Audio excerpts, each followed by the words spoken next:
All right, what's good? What's good? Welcome to the Epic Entertainment Critics. I am Antoine. And I am still James. And today we have a special guest. Hi, I'm Frida. You can follow me at Final Cut Fro. Good to be here. Yeah, make sure you check her channel out. That's the homegirl, Frida. And we are going to do a Captain Marvel review. We're going to get a female perspective on this first Marvel female-led superhero movie. But before I do any of that, I have a intro.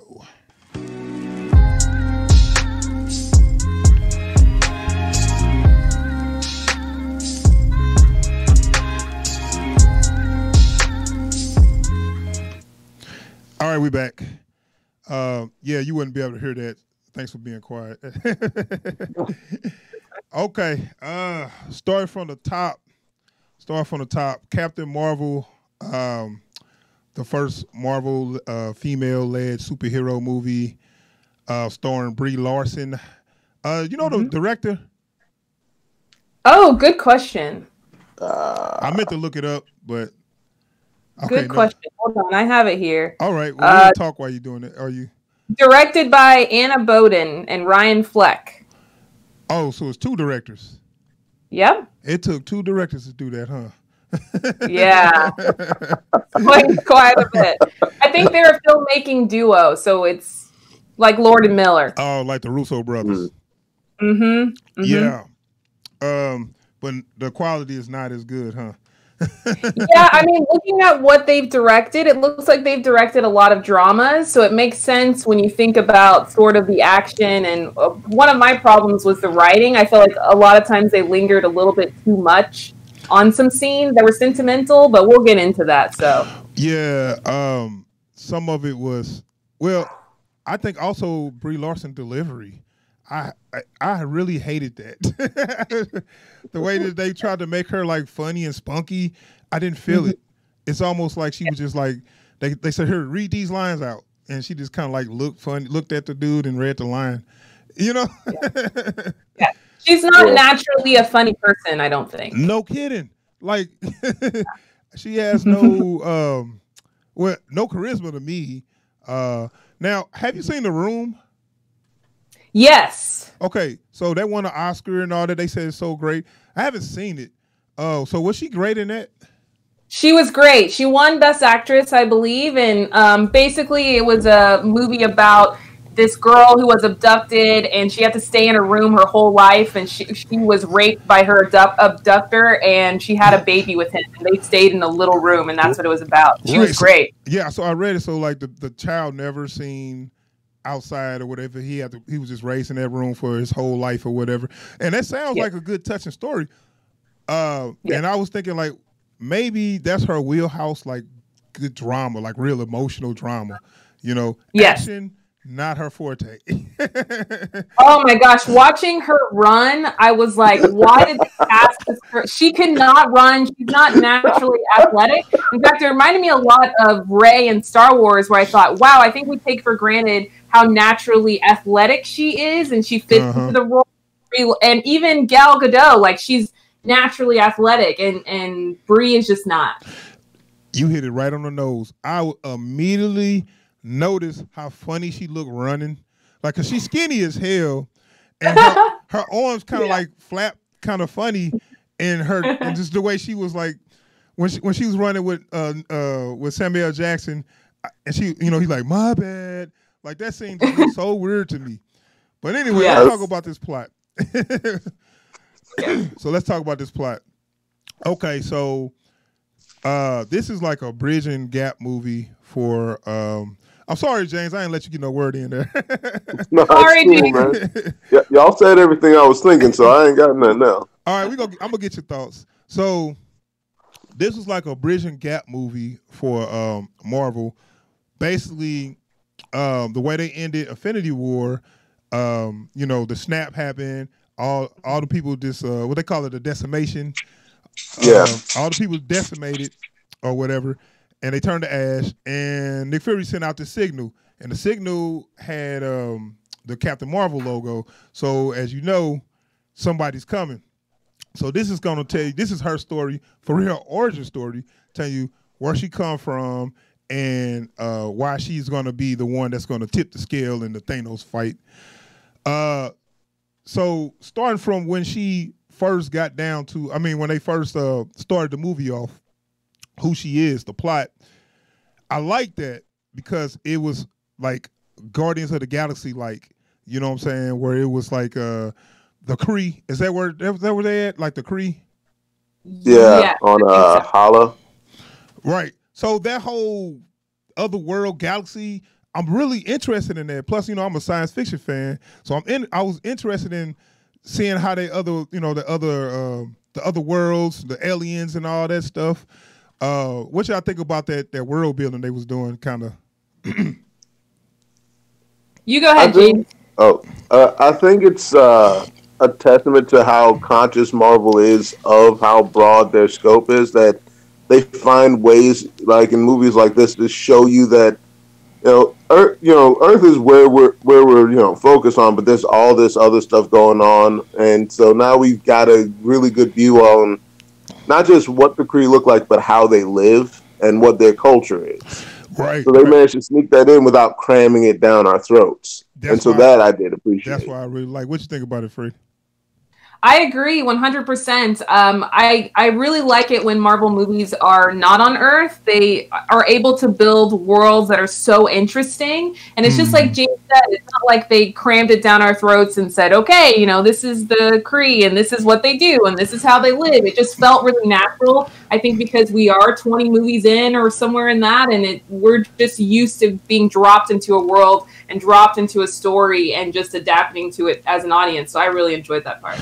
Right, and then they kind of gave us a sneak peek of it with Guardians of the Galaxy, so we knew it existed, you know? Mm-hmm. And so that's why I was like, cool, I want to see more of this world, you know, the outer space level, you know?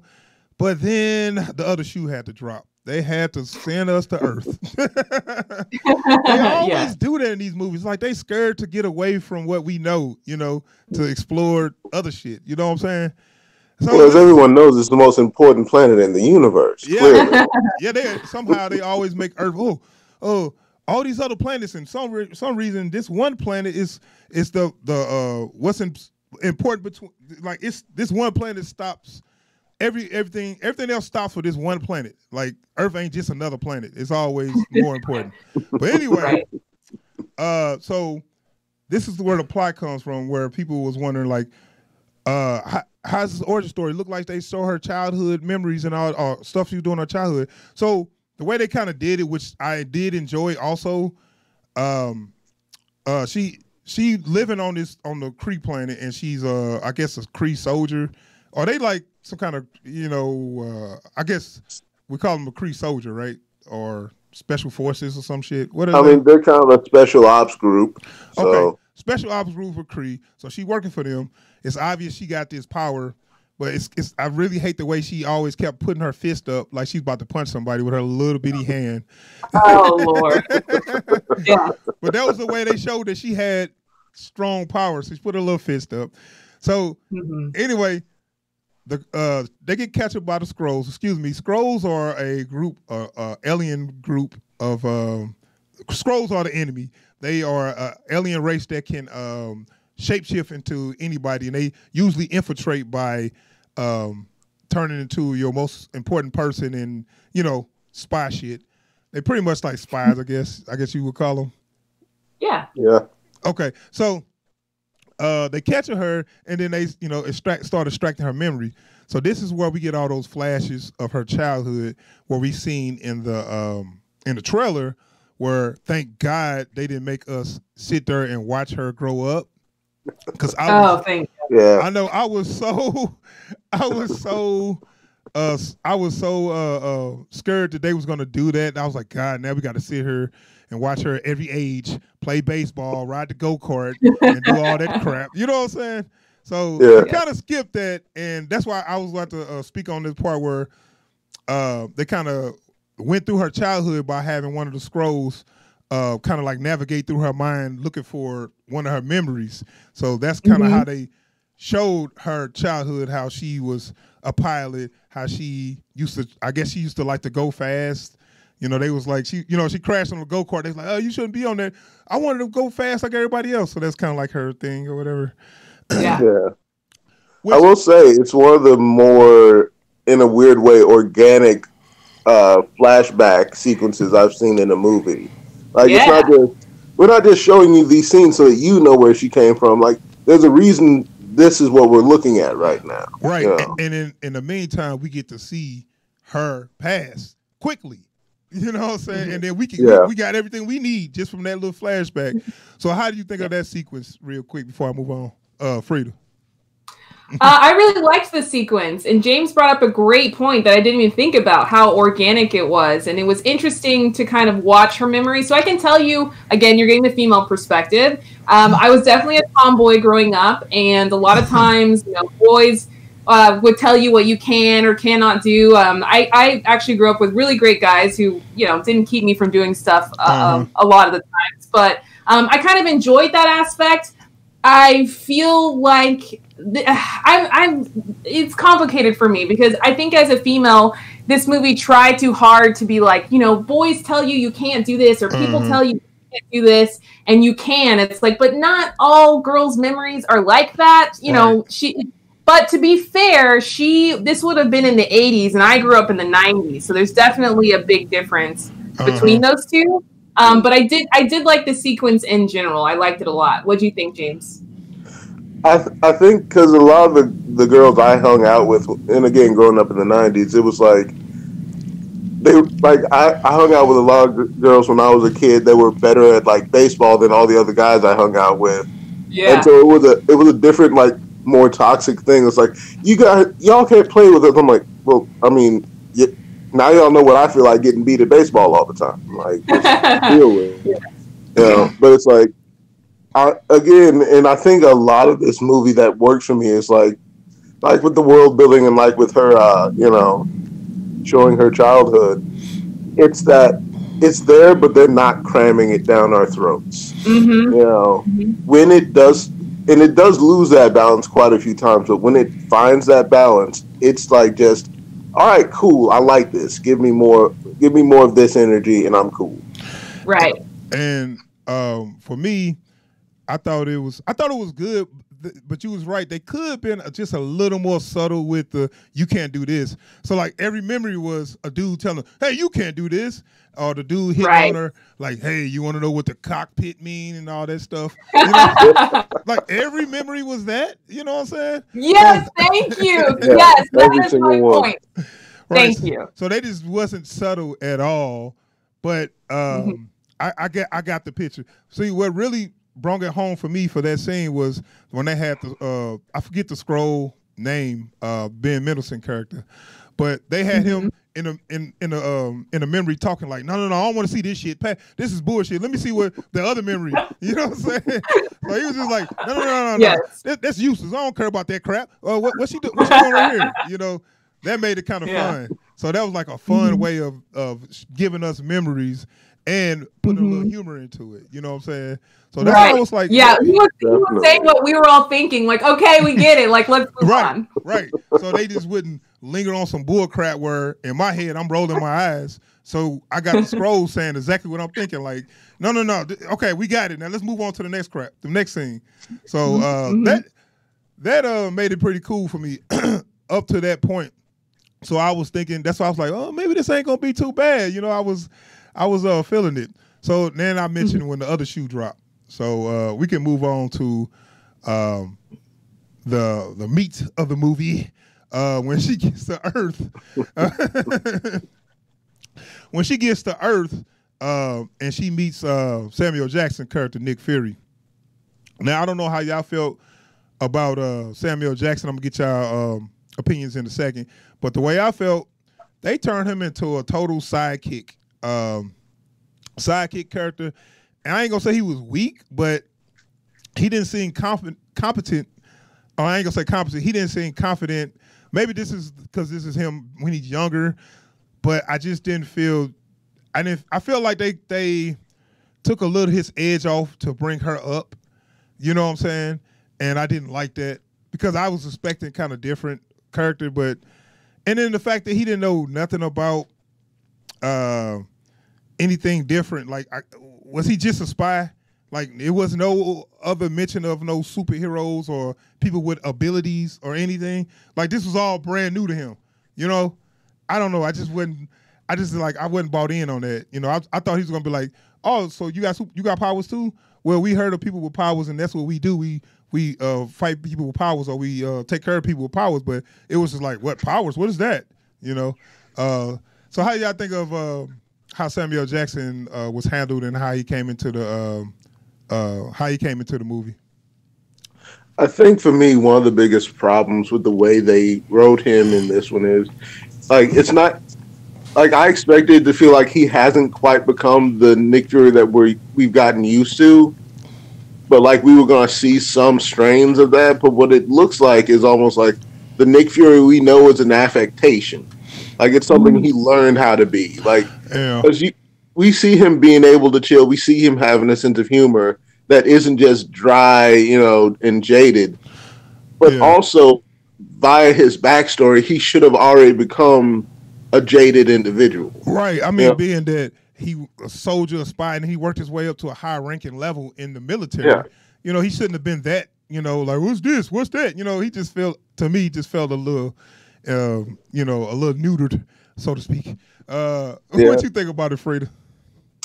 I agree with you. I enjoyed the character. It's funny because I enjoyed the character as if it wasn't Nick Fury. Exactly. Yeah. You know what I'm saying? Yeah. Like, he was funny and I enjoyed him, but I'm like, whoa, is this the same guy? I mean, the character development's really got to be quick. And these 10 years, when Captain America comes along, or whatever the year or date might be. But so I enjoyed the character, but I almost had to check out of him being Nick Fury because it just seemed like two completely different people. But that's just my opinion. Right. And I feel like they did that just so he wouldn't overshadow her or whatever. And then they do that in these movies all the time, where you got the one with the power and the ones without the power is basically, you know, they turn to the sidekick where, I can't take you anywhere. Like, they'll get into trouble, and then the one with the powers will save them, you know, in trouble again, you know, whatever stupid comment they have, you know. Yeah. And I'm like, well, it's like, go ahead. It also points out, like, one of the weaknesses of her comedic timing is like they'll build these scenes where it's like he's like, all right, so let me get my fingerprint out and I'll get this door open for you. And she just blasts up. I was like, you could have done that the whole time. And it's like, it doesn't feel funny. She just feels kind of asshole-ish, you know. But like, this wasn't like a scenario where you could have just sat there, you know, twiddling your thumbs while this dude did something unnecessary. You could have just taken care of the issue. But the thing is, that could have been funny if she delivered it well. You know what I'm saying? It could have been, yeah. It was, to me, all the missed opportunities with the comedic stuff was because her delivery. That was when I watched it, I didn't believe nothing she said. It goes back to what you were saying about her not being charming. Like, when you're charming, it's amazing the lines you can say that are funny because of what you're exuding as an actor, as that character. But she just doesn't have it. Just doesn't have it. And it's like, if I give you, remember, James, I was telling you, her acting, it's like trying to teach a nerd how to dance. When they do their moves, you be like, her, do this, you know, this is how you do this move, this is how you do that move. And the nerd be like, they trying to do the moves and they look so awkward and funny. He's like, I'm doing it right. No, just, you know, stick to something else. You know what I'm saying? It just wasn't. Because, like, her whole demeanor, from her physicality to her delivery, reminds me way too much of, like, an awkward teenager who got way too tall over the summer and had to go to a new school and doesn't know how to be themselves. Like, whoa, that was me. Shut up. Oh, it's personal now. We got too real. Fall back. You cool. but like, because that's the way, like, every one of her scenes, I'm like, she's not moving like she's like she knows how to be this character. Like, so I look at something like Robert Downey Jr. playing Tony Stark, and it's like he can be the biggest asshole in the room. It's like, that's Tony. You know, because he has that high level of charisma. He's extremely charming. That's what I'm saying. She cannot even be in the same conversation with Robert Downey Jr. because he would have knocked this shit out of the park with the same lines. Yes. Or someone like Woody Harrelson, who also has that charisma that could be kind of an asshole, but be funny. I want to ask you guys, can you think of a female actress that would have done it better? We've been trying to come up with something for a little while now. Yeah. Dude, I'm sure it's plenty of them that would have done it. But see, my problem with coming up with somebody, because I'm thinking of somebody who can do the physicality and the comedic timing. Mm-hmm. But I always thought that what's her name, Charlize Theron, would make a good Captain Marvel. Ooh, good one. Yeah. When I saw her, what Captain Marvel looked like, and you know the way she her mannerism, I was like, well, I like Charlize Theron, but also somebody like I don't know. I don't know. I have to think about it, but I'm sure somebody would have done better. A lot of women would have done better too. You could. Charlize is a great pick.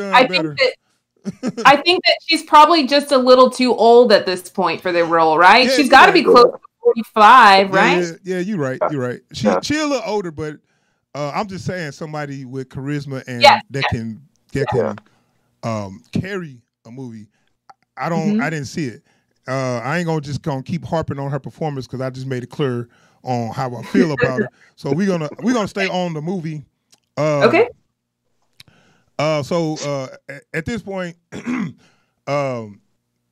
got Fury and what's her name, Curl.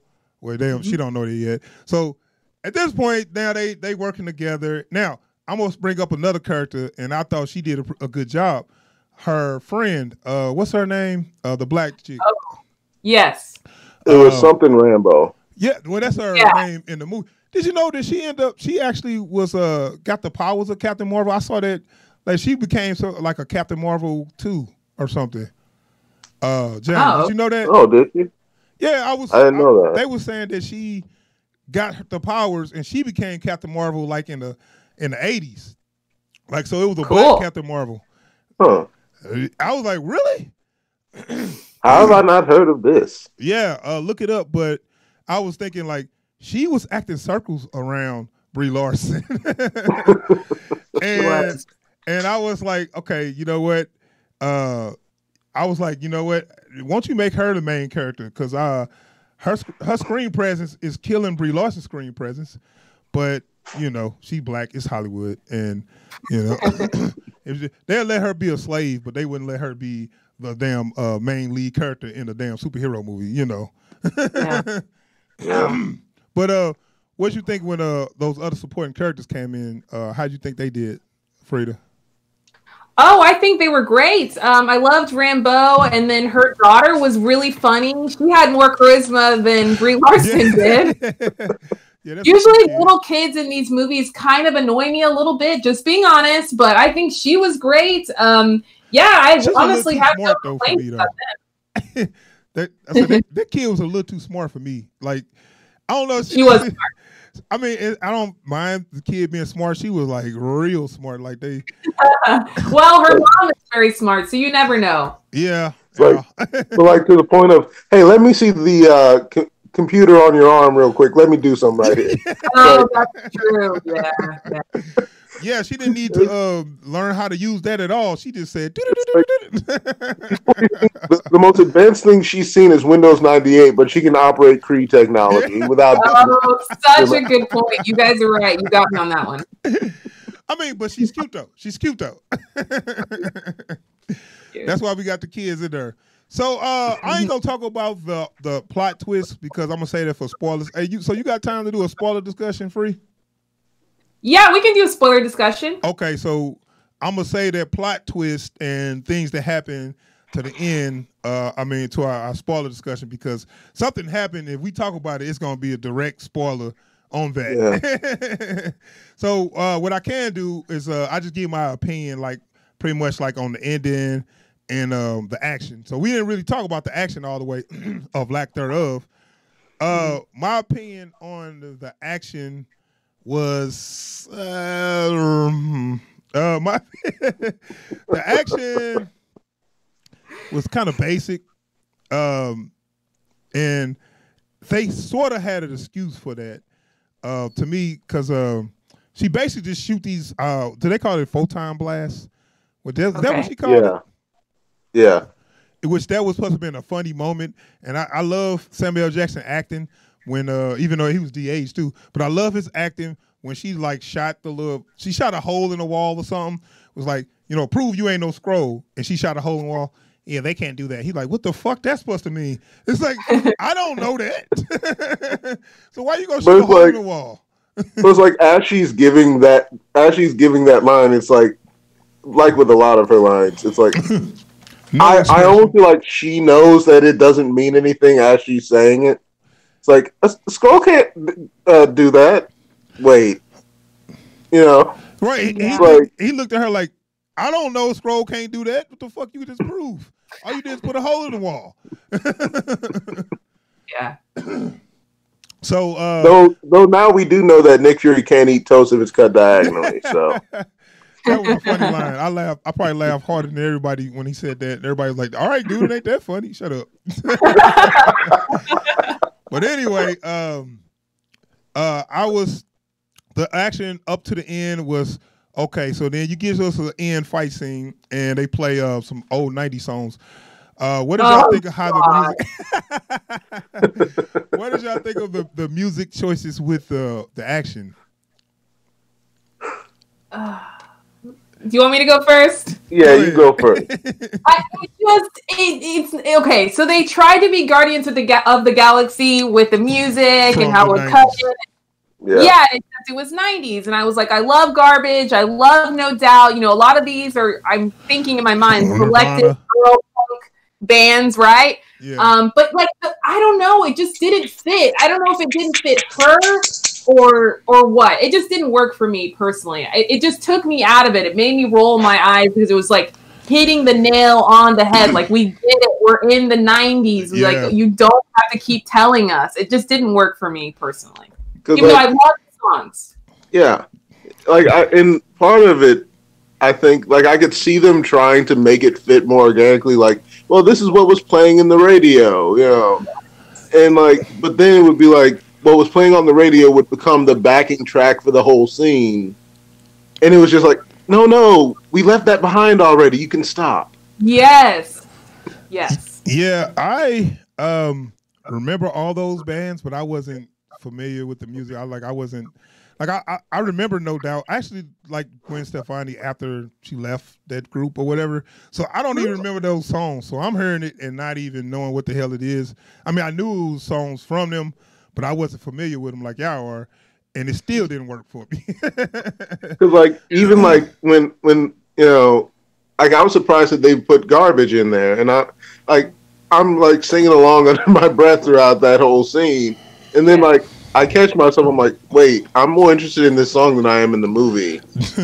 Exactly. Watching Guardians, I don't know why, it just is so much more seamless. I guess because you have to think that Peter Quill is constantly listening to that music, so you're kind of living that moment through what he's hearing and what's going on. But for Brie Larson, or I guess for Carol Danvers, she doesn't live in that world. Yeah. Right. It doesn't mean anything to her. You hit the nail on the head right there. For Guardians, that music is so has so much sentimental value to Peter Quill. Right. It's identity. To her, it's just she doesn't even notice that it's happening. The music is there for us, it's not there for her, and that makes it really weird. Right. But also, Guardians is constructed like an opera. Yeah. Mm-hmm. But this just doesn't have that same feel. But I was also going to say timing. When they play these songs at the certain, it's just got to be the right time. That's why you can't copy off something and think it's going to be authentic. Guardians was original. The time of the music on that movie was just so perfect, man. Like the part when they played Pina Coladas on Guardians of the Galaxy was just perfect. It just fit for me. I don't know. I can't even tell you why, but it fits perfectly. Well, it's like I said, Guardians is constructed like an opera. So every music choice is they choose it for that scene. Like when Pina Colada starts playing, and the music rises as he's flying it out into space towards the ship. Yes. And it's like somehow they make Pina Colada this hero song for like a quick second, and it's like, oh, this guy's ridiculous. What the hell? You know. See, but with this, it's like it's just background noise. It's like this song is playing because this song is on the radio right now, so we'll just find some reason for it to be here. Yeah. Right. As a girl, that song in Tragic Kingdoms, the album, I was a big No Doubt fan growing up. And Gwen Stefani, Just a Girl, was so important to us girls at that time. Like, hey, like, I'm just a girl, you know, living my life, but I can do so much. And I think what they were trying to do in that last scene where it played that song, Just a Girl, where she was fighting, I think it was the Kree, or I don't remember. It's all kind of a blur, but it was she's fighting the Kree, like her old group. Yeah, like they were trying to take you back to the 90s and having that feeling of when that song came out and how important it was. But again, it doesn't fit because in her mind, she doesn't. I mean, she's not even thinking of herself like a woman or a girl fighting with guys. She's herself. It's not the way she sees herself. So you don't connect with that. It doesn't work. What you're trying to do does not work. It didn't work. And not to mention, she was so OP at that time that song don't connect with her because she's not just a girl. Now you stronger than every fucking body. Exactly. So it doesn't just work. A girl fighting the odds and overcoming people that's stronger than you. That's when it's more probably hit to you. But yeah. So I'm gonna get to that. I'm gonna get to the end where without spoiling it, but she ends up getting her full powers unlocked. And so now we get to see everything she can do, which they still kind of didn't really explain the full extent of her powers. But we get to see her do whatever she can do or whatever. And so now it's time to be like, okay, it's time for the money shot. It's time for that end scene, final boss battle or whatever, you know. How did the final fight land for you guys? Before y'all answer, I'm going to tell you how it landed for me. Average, so, okay, at best. All right, so what you think? Go ahead. Oh, no, you go ahead. You go ahead. I want to hear your thoughts.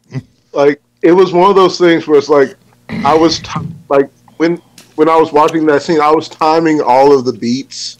I'm like, okay, so this is about when they made that beat, okay, and now they're going to do, there that goes. It's like, a lot of times, like, I criticize a lot of movies, like I've criticized a lot of the DC movies for painting by the numbers. I'm like, this movie was like one of the few times where Marvel has really fallen into that same, like, this is like, if this is how Hollywood, this is how Hollywood does subversion in these kinds of movies. You know, it's like when they want to be, I guess, more novel, a little, kitschy, they just changed the scene up to this, blueprint, and they just followed that like by the letter, So. Yeah, I agree. It felt like a filler. It felt like a filler before we get to the big dance. That's all it was. They had to hit all these check marks. They hit them, and now they feel like, we'll make our millions of dollars, and now we can just transition into Endgame. Right. That's what it felt like. It felt like an afterthought. But see, I feel like if you're going to show me this end fight scene and you're going to have her use her full power, let me see exactly what her power is, or give me an understanding of what her power is. And I didn't understand shit about the way she used her power. They just kind of had her doing shit without letting us know how she's doing this shit. You know what I'm saying? They just had her, kind of, okay, without spoiling it, she destroyed their main weapon or whatever, and it just happened. It's like, how the fuck did she do that? You know what I'm saying? Yeah. Like, okay, she that bad. It's also weird. How she did it? It's because they preached to us. It's because she believed in herself. Yeah. No. That ain't working for me. I need you to explain to me how the hell did you how the hell did you knock 8 missiles back to the space or whatever the hell she did? Yeah, I mean, essentially, that's what it was. Like when she was in that brain lock and she was trying to get out, and all she was doing was like, "Yeah, believe in me, I can do this," and then magically she was able to do everything. Well, we also, and we got the montage of her getting up, getting knocked down and getting up. But that was corny as hell because every time she got up, she did a pose. She did a superhero pose, like every time. Yeah, nobody gets up like that. Like if you knock me down, I get woozy or I'm getting up, but I'm a little groggy, but I'm getting my ass up. But I'm not getting up with a superhero pose. Get on with that shit. Like, come on, like, man. Every time. Like I saw a YouTube video a while back of like all of Captain America's "I can do this all days." Yeah. You know, and it's like, and he was half beat up when he was doing it. He didn't pose. He was like, I could do this all day. That stuff works so well when you can tell that they're beat up, but they're gonna go on anyways. But when it's just like, oh yeah, well watch me hit this superhero pose. It's like. Yeah, and not to mention, who thought this was a good scene? Oh, I'm gonna get to this scene in the spoilers, but it was something that happened that was like, man, get the hell out of here. But I know what scene you're talking about. We're gonna get to that because I don't want to spoil it, but we can wrap this up. Okay. So, she saved the day with her powers, and it was a movie. It was a movie. So I'm gonna go ahead and give it a rating. And okay. I didn't tell her about our ratings, James. How you rate movies? Do you do like A through F, or how you do your ratings, Frida? I go back and forth. We can go out of 10 or A through F. Doesn't matter. Okay, so we got our own rating system. Okay. And I mean you could do yours, but I do mine in equivalent to yours. Like if you do like A through F. My top rating, A is like we call it's an epic, right? A B is a dope, a C is a aight, a D is whack, and an F is hot garbage. So that's my rating system, right? Okay. Now I was close to giving this movie aight. But I'm gonna drop it down to a whack because I talked myself into giving it a whack, man. Because I'm looking like, you know what? Some things was all right about it. I really liked it, but that middle was just too fucking dull, and Brie Larson is too flat and too wooden that I got to give it a whack, man. And only other Marvel movie I gave a whack was Guardians 2. That was it. Wow, really? Yeah, I didn't like Guardians 2. No, I'm agreeing with you. I thought Guardians 2 was very disappointing. So cheers to you for being honest. Oh, yeah. I ain't no fanboy. I don't get paid to do this, so I tell the truth. Yes. Other dudes, but as always, we are open to being paid shills for the companies. So yes. What's up? If you pay me, I said that shit was epic. But as of right now, it is a whack. I give a movie a whack. I'm giving a high whack though. It was close to an aight, but I'm gonna give it a whack. What'd you give it, James? I'm gonna give it a medium, more mediocre whack. Like there was just too much in this movie like that should have worked, but Brie Larson dragged it down. You know, like and it's weird. Like I haven't had that experience in a long time of a movie that was ready to be pretty, decent. But the lead actor just dragged it down. So yeah, and some of the writing too, for as the writing. Yeah. Far as what they was doing on Earth, getting to the climax, it was like nothing for me. And the action was like, where the fuck is the action? It's cool. Yes. The whole time they were in Louisiana, it dragged. Yeah. Yeah.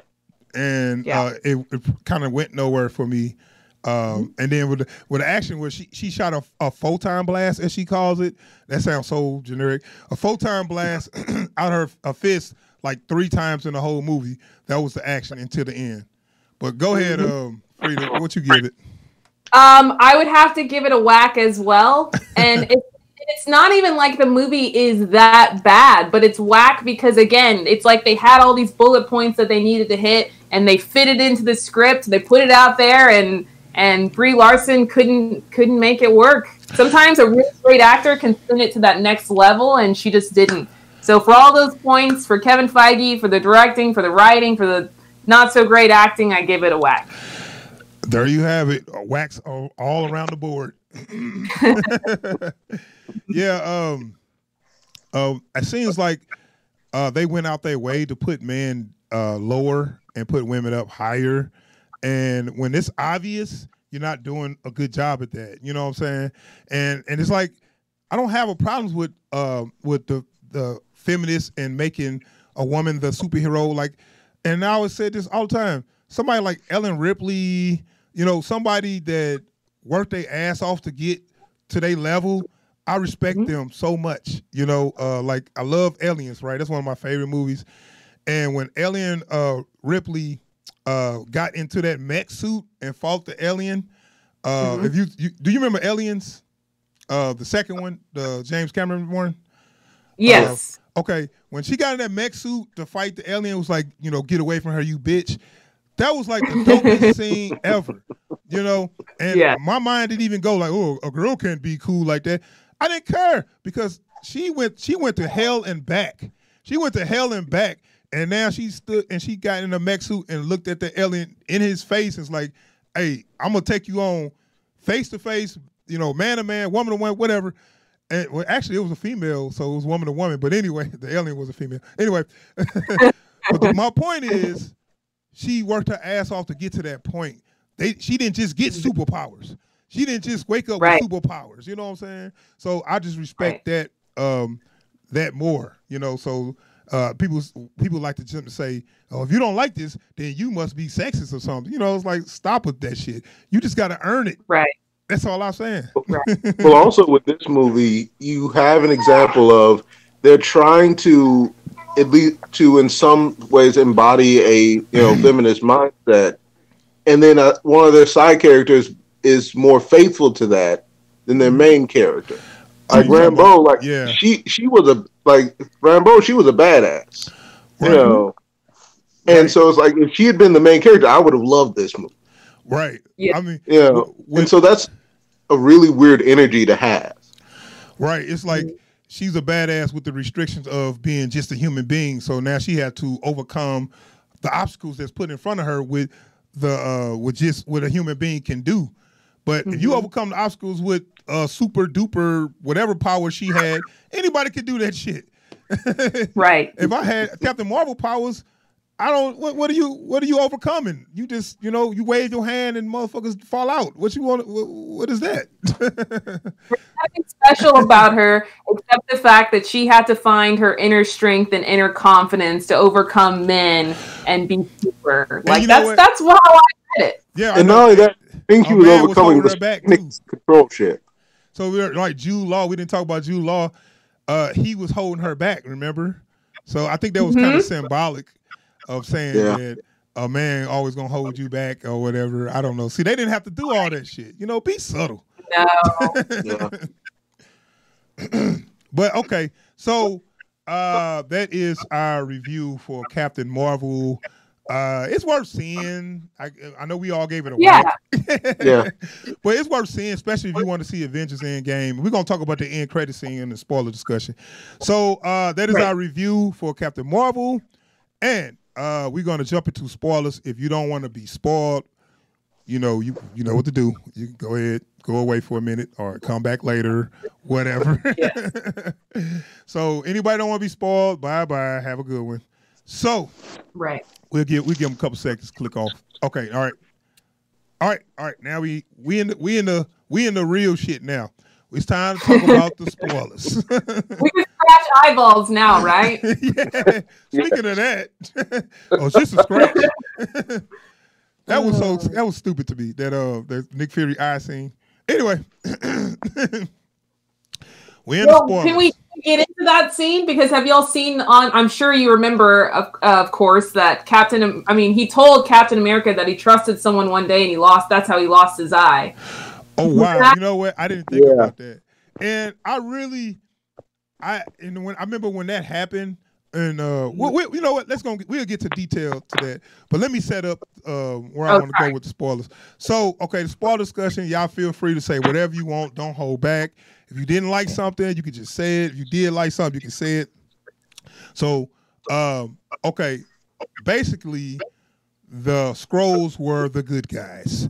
The Skrulls was they did the old switcheroo where the Skrulls looked like they was the enemy, and come to find out that the Kree was actually the bad guys, and the Skrulls were just refugees looking for a place to live on their planet.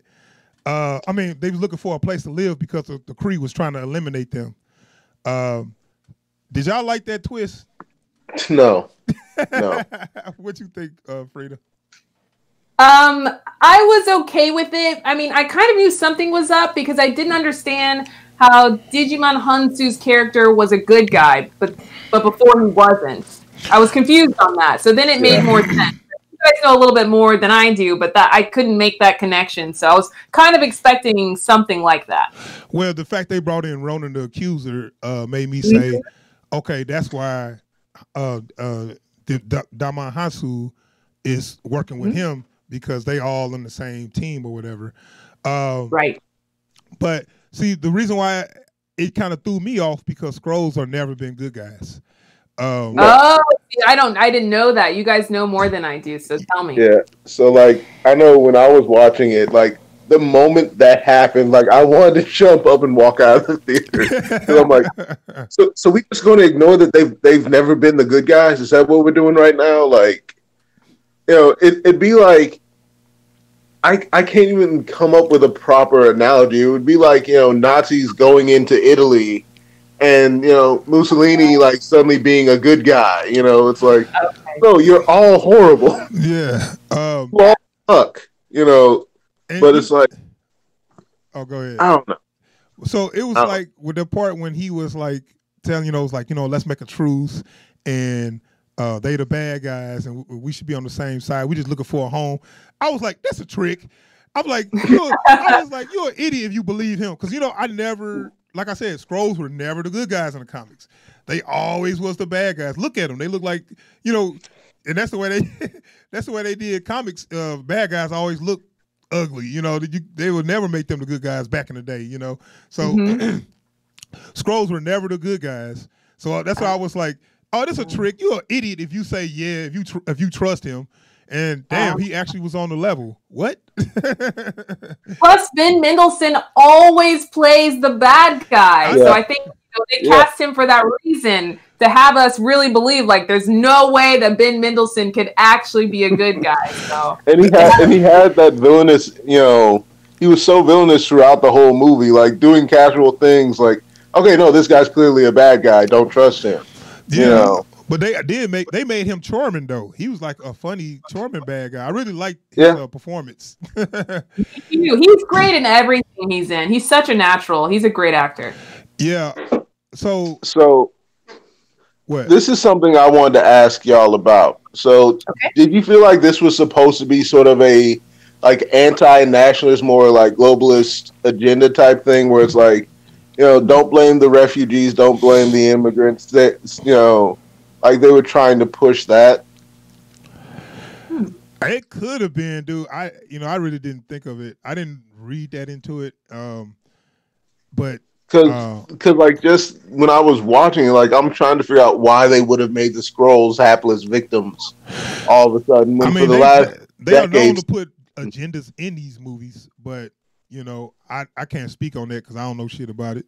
That's a great point. That is a really, really, looking back on it, I would not doubt it one bit that they tried to cram in as much. I don't know how to word this correctly, but I would be surprised if that was part of the agenda.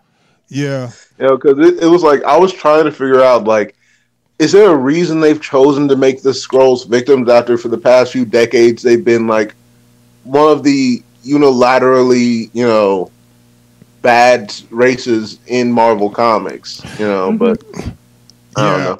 I can't tell you, but I knew that when that happened, I was kind of like thrown for a loop. Like like I said, these are never the good guys. So it's like, what the fuck? It's like making Freddy Krueger, you know, it's like making Freddy Krueger the good guy. You know, we feel sorry for Freddy Krueger. Like, what? Hold on, what? What are you talking about? He fucking kill kids, you know? So it just kind of was weird. But like I said, the fact that Ben Mendelsohn did a great job made me feel a little better about having him on the good guy side because he was playing the role good. But it still made me like, what the hell? Well, especially the part, they almost made them too good, just from an outsider's perspective. Like that part where he had to kill some of the Kree and he told, I guess, his wife to cover the daughter's eyes. I'm like, are they really that innocent? Like, okay. I know. You know, that came a little later, but I did trip off that, like, cover eyes. I thought he was going to do like a flare or some shit, but he just didn't want to hear. He just didn't want his daughter to see him kill somebody else, you know. And I was like, oh. So then I started thinking, well, I guess I can feel him because they trying to put him as in I do bad stuff, but I'm not a bad person. I only do it because I got to. So I don't want my kids see me do all this. Kind of like a soldier wouldn't want their kids see them, you know, go to war, you know. And I mean, I can understand that, but again, the Skrulls are not was never that. The Skrulls were never just families looking for a place to live, you know. That's where my mind was blown, you know. I feel what they was doing as far as the writing, but the Skrulls were never this. You know what I'm saying? Answer this question for me then. So why did the Kree, why were they so obsessed with killing the Skrulls? I missed that. So now, since they're not bad people at all, I don't understand what is there. What am I missing? The Kree have a whole racial purity thing. So like basically they took over whatever they world, and these are the ones that just like was left, and they was like, all right, either fall under our rule or we just gonna have to exterminate them. So they just like basically just call them terrorists, but they was trying to, you know, they was basically resisting. Okay. You know what I'm saying? Which is like you said, it could have been an agenda where it's probably like real cases of that where they would just, the news would just make them out to be terrorists, but they could have been just people who just not just doing exactly what the government say or whatever. You know what I'm saying? Yes. I'm not sure how they all, if they had agenda, whatever, with all that. But sticking to the movie plot, that was a twist. And so this also was a twist. Oh, well, not really a twist, but you find out she get her powers from the Tesseract, right? Is that basically how they did it? Like the Tesseract, so they used the Tesseract to create this engine, and when the engine exploded, her body absorbed the energy from the engine. Is that exactly? Yeah. Did you get that, Frida? Yeah. Because I wasn't 100% sure, but that's what I pretty much gathered from what I saw. So getting to that part we was talking about earlier, that one part that was so fake, or I just couldn't believe when she crashed that damn plane, or when they did a crash landing. Dude, soon as that thing crashed, she hopped up like, whoo, that was fun. You know, what the? There's no way she should have even not have her neck broke or whatever. With an uncovered cockpit. Oh my God. Do you know what I'm talking about, Frida? Oh, I know exactly what you're talking about. I couldn't, at that point, I'm like, is she super already? What am I missing? The whole time, she doesn't really get a scratch on her. Like, we see her get up. A little nosebleed. But no nosebleed, no, like, bleeding eye, nothing. It's like, how do you want it to be? They gave her, like, go ahead. They gave her a little trickle of blood came out her nose. When that plane crashed, a little trickle of blood came out her nose. Her makeup was good. Her makeup looked great, though. Right. It was ridiculous. It was absolutely ridiculous. It's like they can't just let this female character have some wounds or have some flaws. It was frustrating. That's ridiculous. Like, whereas in Tomb Raider, they basically gave her every wound they could that wouldn't like cripple her for life. Mm-hmm. So What we talking about is Marvel was actually Annette Bening, not Jude Law, which everybody would have thought.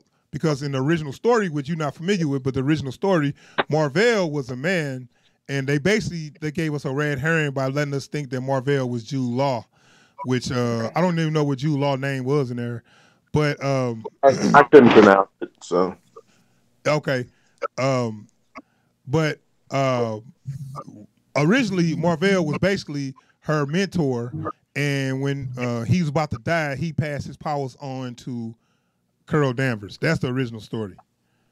Okay. They changed it by giving her a female mentor, and I'm pretty sure there was an agenda there. By giving her Annette Bening, making her Marvel.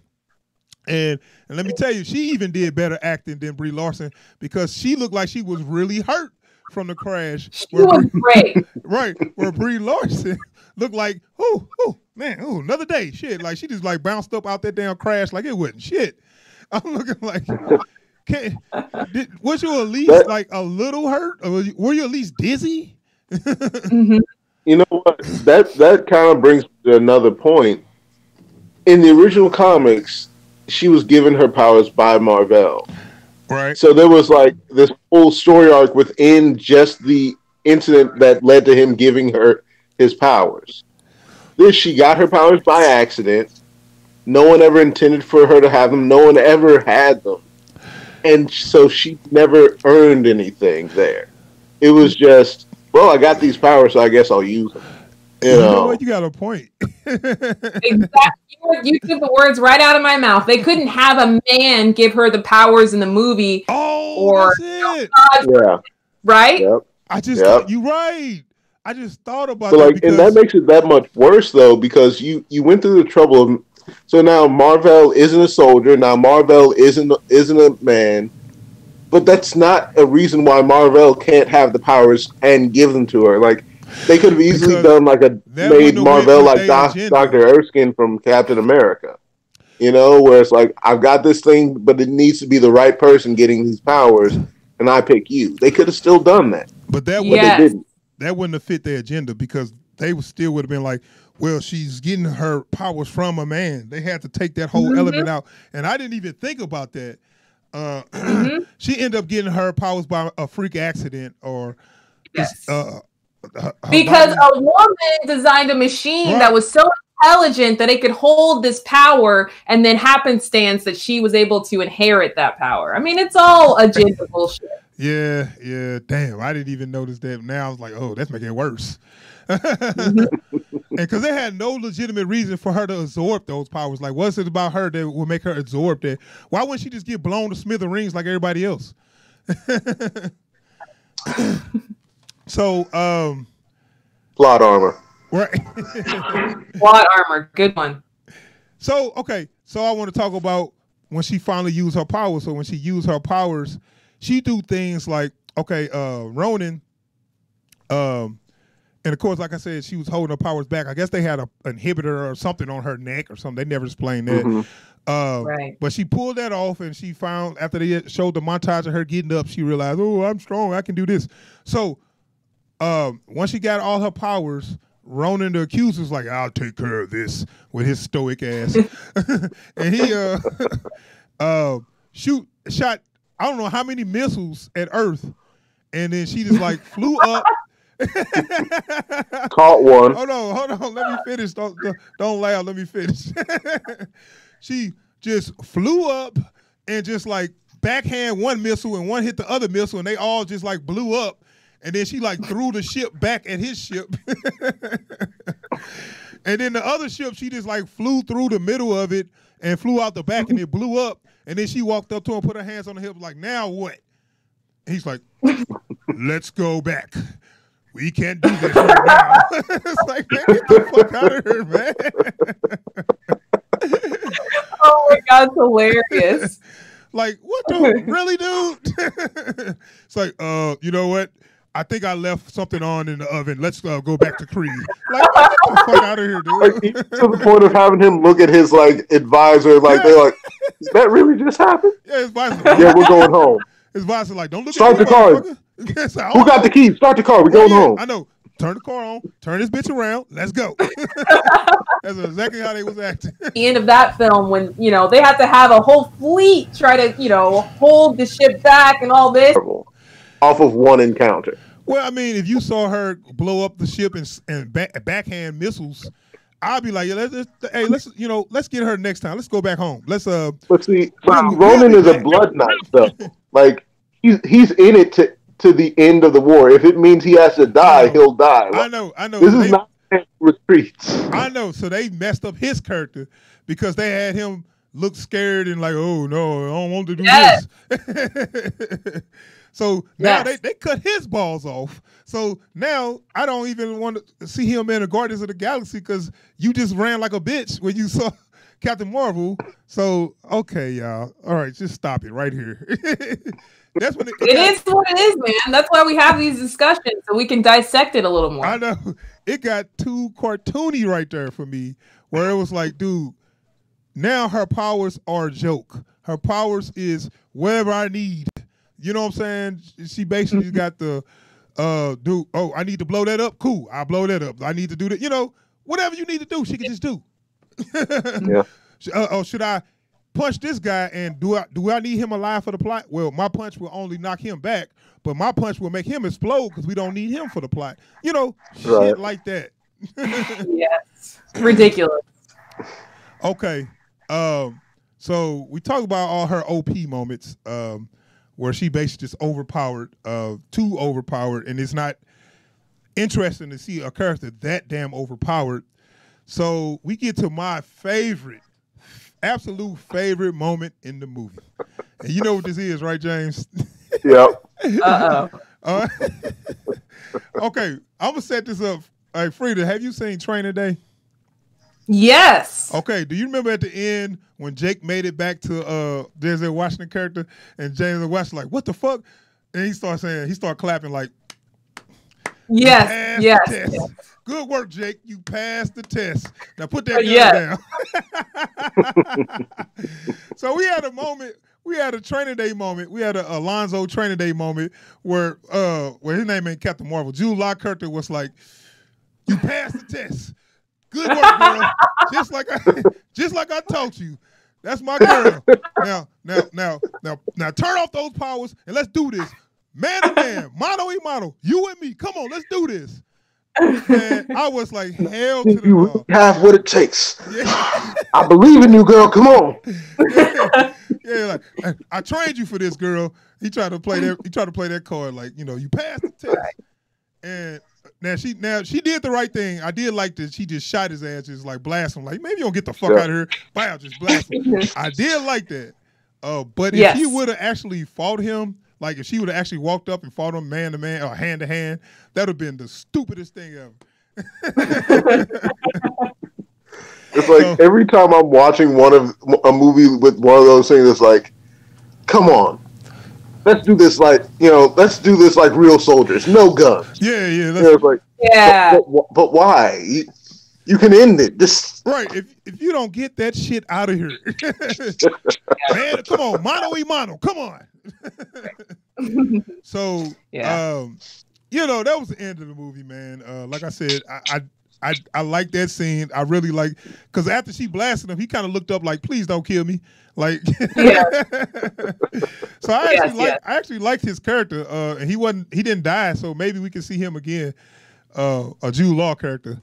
And I was okay with her saving him because if you think about it, it was like a life for a life. He saved her when he could have killed her when she was down, and I was okay with that.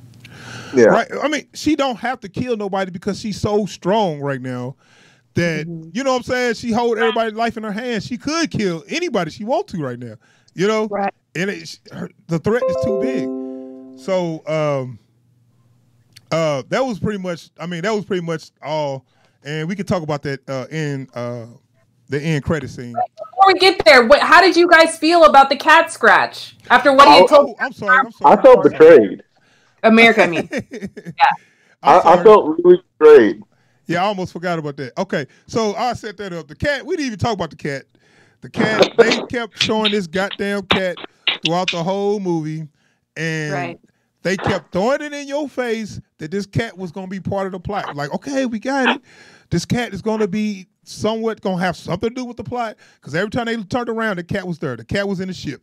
The cat ended up. They even took the cat to the off world wherever they went. They went to the ship in orbit. They took the cat with them. So the cat was like some alien thing that had tentacles. Which that was actually funny. How all the I like the cat. Right. Well, how the Kree was like scared of it the whole time, and then they put this muzzle on it. They put like this little muzzle on the cat, and like the audience was cracking up. I was cracking up too.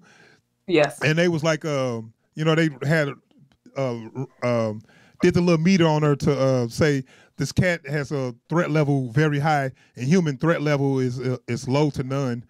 And that was a funny moment. Samuel L. Jackson was like, well, that thing must be broke because, So that was funny. So the cat scratched his Samuel L. Jackson eye out. And he had the big 3 claw marks on it. So, question, did it get infected? Because it was just like a scratch. And then he basically winked at the camera and looked at the camera and said, it's okay. It's just a scratch. Did you notice that? Well, because I can't remember Ben Mendelsohn's character's name, but when he said that, his character had that moment of like, oh no. Like, wasn't even played for somebody. It was like, they don't know how serious this is. You got scratched by Flerken. Like, right. So I assume there's some kind of like venom or something, or, some other kind of toxin in its claws, but it's like, they didn't go anywhere with it. It's just now he's down an eye. Yeah, I was more mad at how one, it was silly, but the way he winked at the camera with it's okay. It's just a scratch. Like it's just a scratch. Again, like I would have been okay with that scene if it wouldn't have been played already in Captain America, where he really was having a serious conversation with him, and he said, "I lost an eye the last time that I, trusted someone," or something like that along the lines. And I was like, "Yeah, it didn't work for me for that reason." I felt like it was a lie. You know what, Frida? It kind of go with his character, the way he is in those where he lies a lot. Okay. He tell people what they need to. Okay. He tell people what they need to hear to motivate them, which I think this is more kind of like, oh, he actually lost his eye doing some dumb shit playing with a cat, where he'll tell him, because remember in the first Avengers, he was telling them lines saying like, Coulson had these Captain America cards in his pocket when that was a goddamn lie. They was like, that was in his locker. He's like, I just needed to motivate him. You know what I'm saying? Mm-hmm. So that kind of go with his character a little bit. Like he'll make up some shit to motivate you. Well, like, and that kind of ties back into what this movie kind of sets up about him, is that everything about him at all times is on some level an affectation. Like, I remember in, what was that, Winter Soldier, he was telling that story about his grandfather. And I'm like, I don't know if that's true, because Nick Fury said it, and I don't trust Nick Fury. It's like, what does Iron Man say about him? He's the spy, his secrets have secrets. Yes. Yeah. So it's like, at every time, I'm like, I don't know if I trust that, because he said it. Right. It's like this movie brings that back, where it's like, don't trust anything Nick Fury says. So on the surface, it might seem like it was stupid, but come think about it, it might actually be kind of brilliant if you think about it. Yeah. Hey, good. I'm glad we could talk this out, because you're right. It makes sense. And it was funny how Coulson was like, "Did you lose your eye because you wouldn't give up information?" I can't confirm or deny that. So I mean, it's just like Nick Fury to let people believe whatever they want to believe just to motivate them, So it worked on that level, but we really had to dissect it to get to that point. But on the surface, it just seemed like something silly. Right. So I think that's. Did y'all have any like other things about this movie that like bothered y'all, or did y'all want to get off? Did y'all want to talk before I close this up? I guess just the end credit scene. Oh yeah. Oh damn it. Okay. Yeah. Let's talk about the post credit scene. Glad you're here because I almost forgot. All right, so the post credit scene, as you know, at the end of Endgame, they sent out the message to Captain Marvel, and on the pager. And it was funny how she upgraded the technology. They just took like some wires and circuit boards and put it on phones and pagers to, oh yeah, I upgraded it. Now you can make intergalactic calls. Really, dude? So she went to Radio Shack and got everything she need to make calls to outer space. Okay, I guess we just stupid. We just so dumb. We got everything we need right here. So anyway, so he make the call on the page. I mean, she give him the pager. He made the call. And somebody else brought this up. Why the fuck he didn't make the call when they had the invasion on the Avengers 1 or Avengers 2? Like every time that the world was about to end, he never used that pager. Like thought about that. When the alien attack on Avengers 1, why didn't he use the pager? Because she could have came and just waved her hand and took all them damn aliens out, right? Yeah, that's true. So anyway, so they really trying to tie into Avengers Endgame because it's kind of like and they probably going to show this scene on Avengers Endgame too.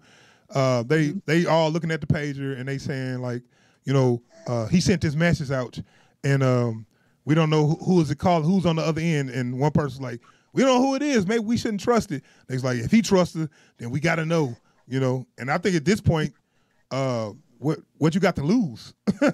You know what I'm saying? I don't even know why they question it. I'd be like, shit, I ain't got nothing to lose. Who can be worse than Thanos? Right? I mean, his brother, but we ain't going there right now. Oh. Yeah, see, that's some comic book shit, but, you know, whatever. Anyway. I'm sure I'll see it eventually. Okay, so, and then she pop up at the end of the scene. It was the best part of the whole movie. It was the only part that had me exhilarated. I mean, honestly. Yeah, I mean, it was kind of exciting, but you know what made me mad? What? Okay, thank you. You know what made me mad was she didn't look no older. She still looked the same age 20 years later. Come on, hey. She changed her hair though. What? No, she didn't even change her hair. It's like that's all they did was change her hair, and it's what like it changed. Well, I think it looked like they may have changed her suit some too. I don't know about that, but still, maybe because with their powers, maybe there's yeah. It'd be great to have had an explanation for that. Right, exactly. We're helping them out right now. Because this is 2019, and that was like 98, 97. Come on now, girl. I know you look good, but you don't look that damn good. And right. You know what I'm saying? That's true. I just thought they was gonna explain that. Just give me a little explanation why this girl don't look older. That's all I asked. But they didn't. So on the whole, so you really like that, Frida, that end credit scene? Well, when I left the theater, I told my boyfriend, I said, I kind of didn't like that they spoiled the moment when it's going to happen in the movie, but it's not, I mean, it's no secret. We know what's going to happen, so I guess. Yeah, it made me more excited for Avengers Endgame. Yep. Yeah. So it did its job. You know, it was like nothing special, but it made me excited for the next movie. What you think, James? Yeah, I mean, because, you know, Antoine, you know how I am. Like, I always find some little thing to nitpick on, like, that isn't important. Like, how did she get in their base without them knowing? Like, first of all, we already know how much she likes to go through walls and ceilings. Right. And I doubt she used the front door, so. Which they had this one scene where she shot through the ceiling, but it didn't make no noise. Did you notice that? Yeah. Like they turned around and then they looked back, she was gone, and they looked, it was a hole in the ceiling. Like, how the fuck it didn't make no noise? But anyway. Oh no, not only that, the hole she made in the ceiling was on the other side of the hallway from where she was. I know. Let's not even go there. Let's not even go there. Oh my god. I'm gonna need to watch this movie again. We're not going to talk about the details. That's Hollywood stuff. We got to excuse Hollywood on certain things. Right. But yeah, on the whole, I thought it was a cool little scene. It set up, and I'll tell you what, it was like a lot of little girls there. at the theater I went to, and when they said Captain Marvel will return in Avengers Endgame, all those little girls start cheering and throwing their hands up, and I said, you know what? That's what it's all about, because I don't like this shit, but if the little girls like it, it did its job. Right. There was a group of kids in the theater I went to, and it's like they didn't go off on that, but like the one thing I noticed, which I actually thought was kind of like really wholesome and cute, was like they cheered for what's her name's daughter. Whenever like for all of her lines and whatnot, it's like okay, they've got good taste in characters. This is cool. I'm gonna let them have this moment. They need this. Well, yeah, I mean, it's designed for girls, so if it hits its target audience, I'm happy for them on that point. Right. Yeah. Right. So, right. Okay. Yeah, we can wrap up the spoiler discussion. That is our spoiler discussion on Captain Marvel. I don't know. Do y'all got like about 15 more minutes, or do y'all got to go? It's a couple other things that happen in the comic book and pop culture I wanted to get y'all opinion on. I don't know if y'all got a little time on your hands. Sure. Okay. I got a few minutes. Yeah. Okay. All right. So that's our Captain Marvel spoiler discussion. Moving on. I just want to get your opinion on this Suicide Squad thing. Did you hear about Will Smith is no longer playing in Suicide Squad as Deadshot? And now I guess Idris Elba is for sure playing that role as Deadshot in Suicide Squad. Did you hear that? I'd heard that. Yes, I heard that. Oh, okay. Just get your opinion on it. One, it's going to be James Gunn directing, and I'm not sure if they're going to redo the whole Suicide Squad roster. From what I hear, certain people are not coming back, so they're going to change. It's going to be in the same. I guess it's going to be kind of like it's going to be like a reboot. I hope they keep Viola Davis first of all as Amanda Wallace, and I don't mind them getting rid of Will Smith as Deadshot because he never fit that character anyway. But I agree. Replace Idris. I mean, they replaced. Are they replacing him as the same character? So like is part 2, and they just need a new actor to play the same guy. Yes, like Don Cheadle and what's his name in Marvel movies. Terrence Howard. Yes. Yeah, they look just alike, but no. But no, I thought it was going to be a reboot. You know, you bring up a good point, though, because I was getting upset. I was like, if you're going to reboot it, you don't just have to, put another black guy in that role. But let me see if I can find it. But if it's just if it's just a continuation and you just need to replace him, I guess I can understand that. But just kind of like you said, with like what they did with Iron Man, and that was a money dispute. Which Terrence Howard thought he should get more money, and he probably should have, because I heard they didn't pay them hardly that much at all when they first started those Marvel movies. Yeah, but like I'm sure they're not going to get rid of Harley Quinn. I'm sure Harley Quinn will make an appearance. But she got her own movie though. Right, but she may like just walk through. She may be in a club in the background or something. I don't know this, but I'm just guessing. Well, I think I got to look it up, and I'll get more information once I look it up. But I think they released a little lineup of people they're going to have on the Suicide Squad roster, and like I was saying, I think Idris Elba would do a good job, but I just felt a little like, man. I just felt like you just picked him because he's a black guy. I kind of don't like that. You know what I'm saying? Right. Just to replace another you. black guy. Yeah. And I was like, man, the character ain't even black to begin with. So you just, pick a black guy to replace another black guy. I didn't like that. But I bet you Idris Elba knock it out the park because that's what he do. Oh, definitely. Yeah. Did y'all ever see that movie with him and Matthew McConaughey, the Stephen King movie, where he was a gunslinger? Oh, yeah. We did a review on that. Yeah, he was great. That movie wasn't the best, but he was really good in that movie, and he handled guns amazingly. So he's a good replacement. Well, also, he plays a character on this TV show Luther who has a Yeah. lot in common with Deadshot. Yeah. Like the same kind of. Yeah. Am I still Yeah. being clear? Okay. Yeah. Yeah, that was Little one of bit. my reasons why I kind of wasn't. I was a little upset about that, but I mean it's cool though, because I mean you know he got played in Marvel because he got to play a side character in Marvel too. I was mad about that. You know, Heimdall ain't the real character. You know, he stands in one place the whole goddamn movie. You know, I go at the bridge. We should not pass or whatever. You know what I'm saying?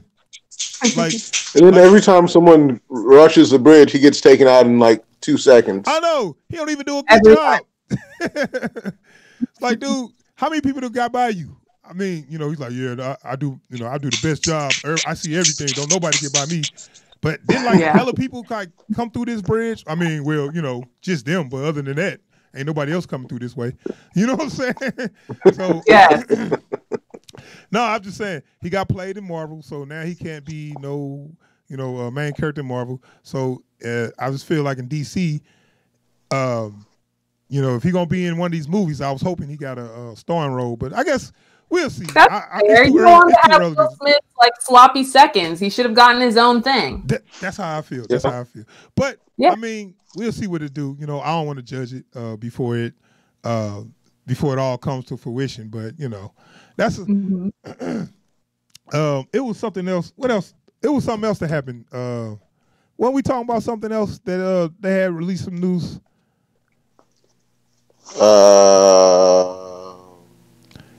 I can't think of You nothing. can't never think. Well, I thought it was some Star Wars stuff that came out. Damn it. I had well, I guess I'll just go ahead and let y'all go.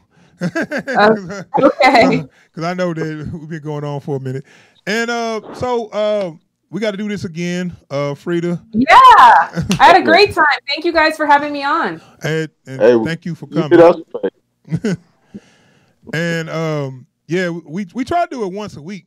If we can try to find a day or a time that we can probably, you know, get on and do this. And thanks to the audience. Thanks for everybody for checking it out. Subscribe to the channel. Make sure you go to Final Cut Pro. Is that how it's Final Cut Pro? Or Final Cut Pro. Look at the Fro. Check the Fro. Yes. Don't disrespect the Fro.